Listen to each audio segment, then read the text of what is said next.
Hey, hi, Sue Moore here, recovered banker and founder of the More Connection. How are you today?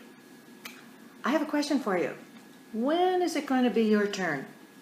When is it going to be your turn to build your dream? Today we're going to talk about that as it relates to retail banking.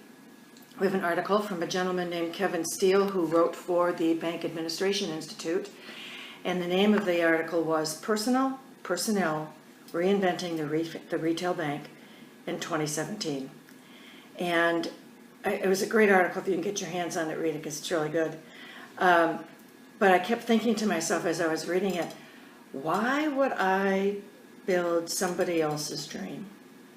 When today, 2017, there are so many ways you can build a home-based business while you're still employed and kind of get the best of both worlds. So let me give you a little perspective from my banking background.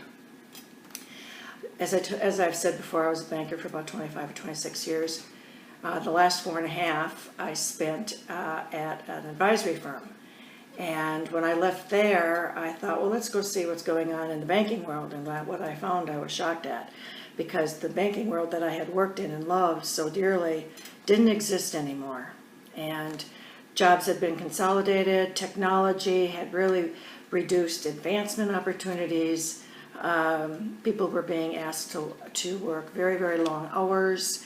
They weren't getting paid for those long hours. And so the famous old adage of do less with more was in full swing. But even now today, in companies besides banking, companies are facing more technology-driven competition from non-traditional sources like Uber or Travelocity or PayPal even, okay? And the same holds true for the branch bank. They are under assault because technology has taken over so many functions that used to be handled by some pretty nice personnel. So it gets to the point where you don't really even need to go to the branch. You've got an app on your phone. There are ATMs all over the world. You can go to any ATM anywhere. It doesn't have to be tied to your bank like they were originally when they were first brought out. So one of the things that banks are doing now to compensate for these technology changes is to create what I call a new functionality job. And actually it's not new because we were doing it back in the day, but that was creating, I think they call it a universal agent or universal banker. And we call them universal tellers. And in essence, what they did was they, in our case, they obviously did the teller function, and they were also do the personal banker function. Or if you were a personal banker, you were trained in how to be to do the teller function. And the idea behind that was you could use probably one person to fill two positions, depending on hours and traffic flows and all of that stuff. And that works if you actually reduce your headcount. That was an issue for us, but that's a story for another time and a glass of wine. So really, my thought here is that what's good for the goose is not always good for the gander.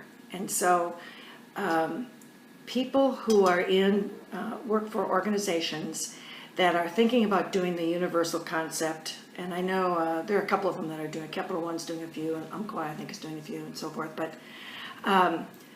you have to be, if you are in that position, you have to be ready, willing, and able to learn various different disciplines. So think about, are you willing to go and get securities licensed? Are you willing to go and get your Group 1 insurance license? Some people have at it.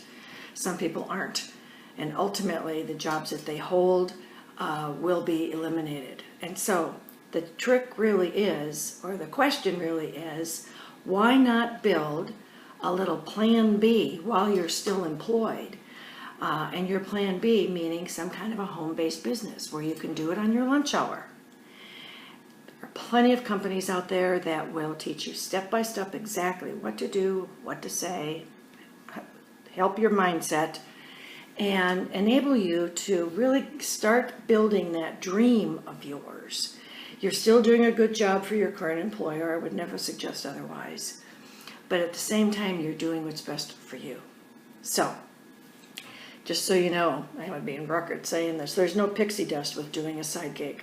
It's work, but if you do the work on a consistent basis, you will make money, okay? I can't tell you how much, but you will, and it'll be commensurate with the work you put in. So, that's my video for today. Hopefully, you gained some value out of it.